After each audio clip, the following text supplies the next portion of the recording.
Silk city के नाम से प्रसिद्ध भागलपुर, जैनों का एक महत्वपूर्ण तीर्थस्थल भागलपुर और भागलपुर शहर के बगल में ही स्थित विक्रमशिला विश्वविद्यालय भारत की ज्ञान परंपरा, समृद्ध ज्ञान परंपरा का एक प्रतीक ही है बस। अब यहाँ लोकतंत्र का उत्सव हो रहा है। भागलपुर के प्रसिद्ध मारवाड़ी कॉलेज के शिक्षक कक्ष में मैं हूँ। मेरे साथ एक शिक्षक हैं। आपका शुभ नाम सर? डॉक्टर विनय कुमार सिंह। विनय बाबू, लोकतंत्र का एक पर्व है, महापर्व है कहते हैं। इसमें बहुत तेज़ी से, बहुत ज़ोर से दो मुद्दे उठे हैं। संविधान का मुद्दा उठा कि संविधान खतरे में है। दूसरा मुद्दा उठा कि वोट की चोरी हो गई है। जब वोट की चोरी हो गई तो लोकतंत्र खतरे में है। इन दो जो मुद्दों को आप किस रूप में देख रहे हैं? भारतीय संविधान निर्माण काल से अब तक अपनी गति को प्राप्त कर रहा है।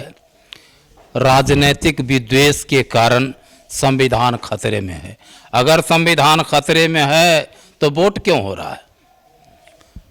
और जब तक वोट हो रहा है या जब तक जनता का आना जाना रैलियों में लगा हुआ है, इसका मतलब है संविधान जिंदा है और उसमें कोई किसी प्रकार का खतरा नहीं है। वोट चोरी के बाद, वोट चोरी का जहां तक सवाल है, यह इसका पुनर्मूल्यांकन चुनाव आयोग सही ढंग से कर रहा है। राजनीतिक विद्वेष के कारण इस पर प्रश्न उठाए जा रहे हैं। वोट चोरी कहीं नहीं हुआ है, कुछ अशुद्धियां होती है, उसको सुधारने का काम चुनाव आयोग कर रहा है। इसलिए मेरी दृष्टि में वोट चोरी नहीं है, ये कुछ पुराने पराक्रमियों की दृष्टि में वोट चोरी है। और सच्चाई है कि वोट चोरी उनके ज़माने में हुआ, आरोप अब लग रहा है। बुद्धिजीवी वोट नहीं करते हैं, इस प्रकार का एक धारणा। हाँ, यह धारणा सही है, चूँकि बुद्धिजीवी ड्राइंग रूम पॉलिटिक्स करते हैं। लेकिन इस बार देखा गया है कि बुद्धिजीवी भी कतार में लगे हैं। इसका कारण 2-3 है। पहला, मौसम अनुकूल था, न गर्मी न जाड़ा, समशीतोष्ण कहें। इस मौसम के कारण बुद्धिजीवी भी वहाँ लाइन में खड़े रहे। दूसरी, चुनाव आयोग की स्पष्ट पारदर्शिता, जिसमें शांति, सुव्यवस्था, फोर्स की व्यवस्था, कहीं कोई किसी प्रकार का डर भय नहीं था, इसलिए बुद्धिजीवी अब करने लगे हैं। और बुद्धिजीवी पहले करते थे, लेकिन बीच में थोड़ा से अराजकता की स्थिति आई, लूट खसोट होने लगा वोट में, तो बचकर जीना ही बुद्धिजीवियों का पहला लक्ष्य होता है। चूँकि बुद्धि से जीते हैं, इसलिए बेचारे समय के अनुकूल बदलते रहे।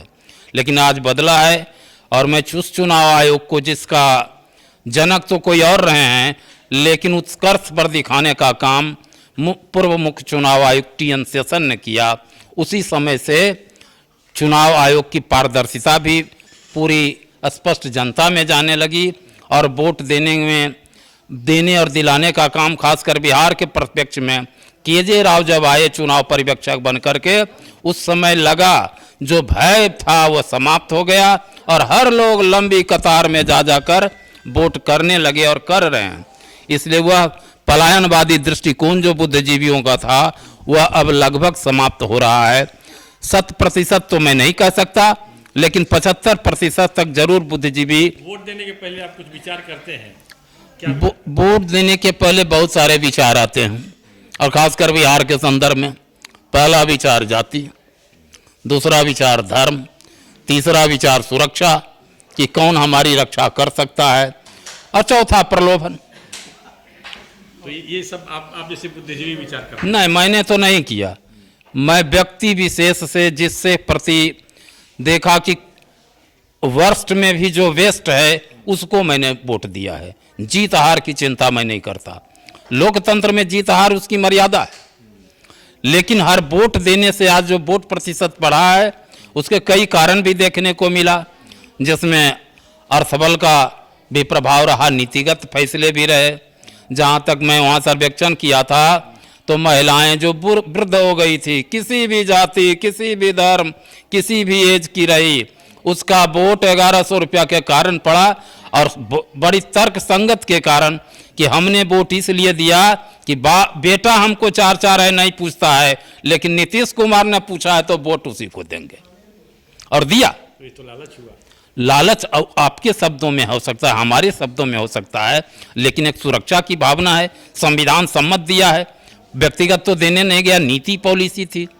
अब जनता के विचार तो नेताओं के पॉलिसियों पर ही निर्भर करता है, और इसमें लोगों ने किया है। बहुत धन्यवाद।